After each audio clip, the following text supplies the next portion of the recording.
से आपको हैरान कर देने वाली खबर सुना रहे हैं, जहां एक छोटी सी बात को लेकर के शादी तोड़ दी गई। 11,000 नहीं मिले तो दूल्हा शादी छोड़कर वापस लौट गया। दुल्हन की मां दामाद की मांग पूरी नहीं कर सकी। नाराज होकर दूल्हा शादी के मंडप छोड़ करके चला गया। मामला सीतापुर के महमूदाबाद कोतवाली क्षेत्र का है, जहां लखनऊ के मंडियाव थाना क्षेत्र का ये दूल्हा रहने वाला था। दुल्हन मां की बेबसी पर आंसू अब बहा रही है, लेकिन किसी को रहम उस पर नहीं आया। पुलिस ने एक्शन लेते हुए दूल्हे पक्ष के 3 लोगों को हिरासत में लिया है। तो यकीनन हैरान करने वाला मामला है, जहां 11,000 की नकदी की व्यवस्था विधवा मां द्वारा न कर पाने के चलते गांव आई बारात वापस चली गई। हाथों में मेहंदी रचाए अपने पति के घर जाने की वो लड़की सपने देख रही थी, लेकिन 11,000 की एक रकम ने उसके विवाह को पूरी तरीके से तोड़ दिया। मामला महमूदाबाद कोतवाली क्षेत्र के गांव का है, जहां दहेज की मांग पूरी न होने के विवाद को लेकर के मारपीट के बाद दोनों पक्ष देर रात कोतवाली पहुंचे। वहां जिम्मेदार अधिकारियों के न मिलने पर बिना शादी किए वर पक्ष वापस लौट गया। मिली जानकारी के अनुसार कन्या पक्ष ने दरवाजे पर आई बारात का जोरदार स्वागत किया। कन्या और वर पक्ष के तय कार्यक्रम के अनुसार बारात के दिन ही तिलक का कार्यक्रम होना तय था। शादी लखनऊ जनपद के मड़ियाव थाना क्षेत्र के अलीगंज पलटन छावनी से आई थी। कुछ दिन पहले दोनों पक्षों में किसी बात को लेकर विवाद हुआ था। विवाद इतना बढ़ गया कि मामला मड़ियाव थाने पर जा पहुंचा। थाने में दहेज रहित विवाह 26 जून 2021 को करने का वादा वर पक्ष द्वारा लिखित सुलहनामे में किए जाने के बाद मामला खत्म हो गया। 26 जून को बारात लेकर कन्या पक्ष के गांव पहुंचा। तय कार्यक्रम के तहत कन्या पक्ष के घराती ने तिलक करने पहुंचे। तिलक समारोह में 11,000 की नकदी दिए जाने की बात पर वर पक्ष अड़ गए। इसी खबर पर रमेश सिंह संवाददाता मेरे साथ जुड़ चुके हैं। रमेश, यकीनन हैरान करने वाला मामला है कि मात्र 11,000 रुपए के लिए शादी तोड़ दी गई। क्या कुछ पीड़ित पक्ष का कहना है इस पूरे मामले पर?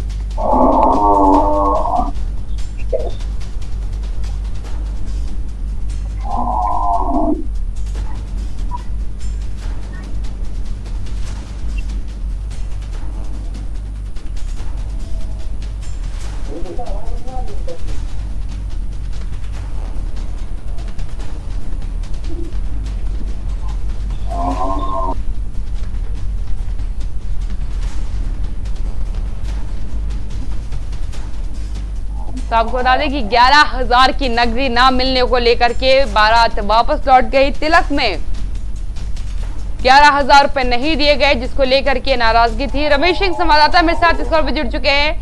रमेश, क्या कुछ ये पूरा मामला रहा है?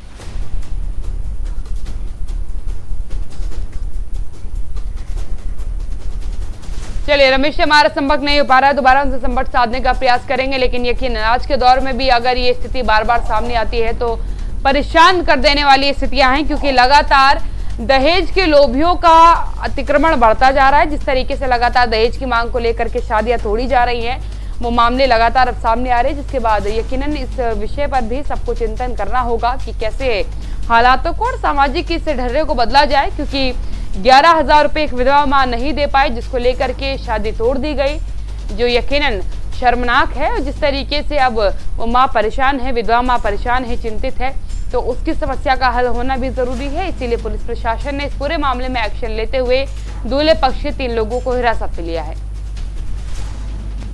लड़की कौन लगती है आपकी? बहन। किस बात को लेकर के कल कहाँ सुनी हुई है? वो पैसे के चक्कर में लफड़ा हुआ है। कितना दहेज मांग रहे थे? दहेज कोई बात की नहीं डिमांड थी। उसके बाद कल दहेज मांग रहे थे। कितना पैसा उन्होंने मांगा? 11,000। पहले क्या तय हुआ था दोनों के बीच?